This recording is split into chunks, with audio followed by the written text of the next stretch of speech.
Bismillahirrahmanirrahim. Assalamualaikum warahmatullahi wabarakatuh. Perkenalkan, nama saya Lisyatul Rasida, kelas DIB.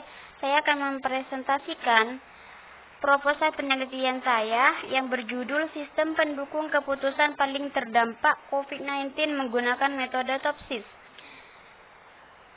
Adapun latar belakang di sini, di akhir tahun 2019 dan hingga di pertengahan tahun 2020, beberapa negara di dunia terkena pandemi, termasuk negara Indonesia.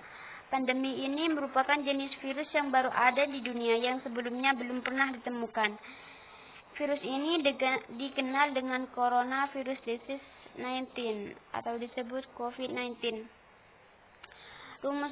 Rumusan masalah di sini, adapun rumusan masalah dari latar belakang ini adalah bagaimana dampak kepada masyarakat adanya COVID-19 daerah Pamekasan, dan yang kedua, jelaskan daerah yang termasuk dalam zona merah. Batasan masalah di sini adalah data yang digunakan data pada tahun akademik 2020 hingga 2021. Sistem pendukung keputusan paling terdampak di daerah Pamekasan berisi tentang data orang yang terdampak virus corona. Dan yang kedua, sistem pendukung keputusan paling terdampak virus corona di daerah Pamekasan membahas data-data paling terdampak dan daerah yang berzona merah. Dan yang ketiga, sistem pendukung keputusan paling terdampak virus corona di daerah Pamekasan menggunakan metode TOPSIS.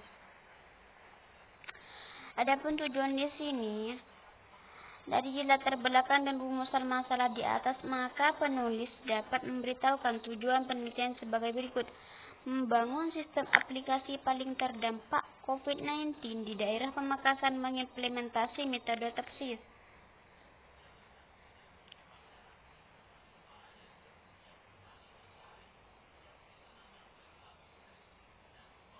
Adapun tujuan manfaat peneliti bagi Universitas Madura, program ini setidaknya akan menjadi penilaian tersendiri bagi kita Universitas Islam Madura, khususnya bagi masyarakat. Kajian pustaka.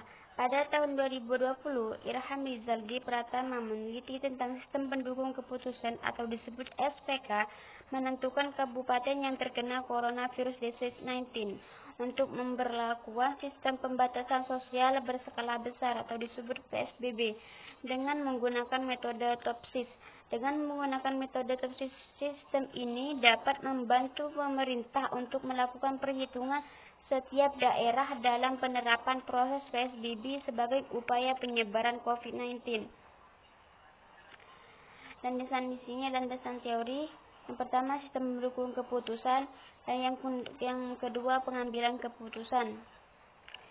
TOPSIS, yang disebut TOPSIS adalah sumber kerumitan masalah keputusan hanya karena faktor ketidakpastian atau tidak sempurnaan informasi saja, namun masih terdapat penyebab lainnya seperti faktor yang mempengaruhi terhadap pilihan-pilihan dan juga nilai bobot dari masing-masing kriteria merupakan suatu bentuk penyelesaian masalah yang sangat kompleks.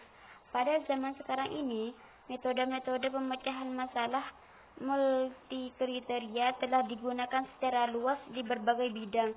Setelah menetapkan tujuan masalah, kriteria-kriteria yang menjadi tolak ukur serta alternatif-alternatif yang mungkin, para pembuat keputusan dapat menggunakan suatu metode atau lebih menyelesaikan masalah mereka. Adapun metode yang dapat digunakan untuk mengatasi masalah multikriteria yaitu metode TOPSIS. Metode TOPSIS di sini diperkenalkan pertama kali pada tahun 1981 untuk digunakan sebagai salah satu metode dalam pemecahan masalah multikriterial. Sekian dari saya, kurang lebihnya minta maaf. Assalamualaikum warahmatullahi wabarakatuh.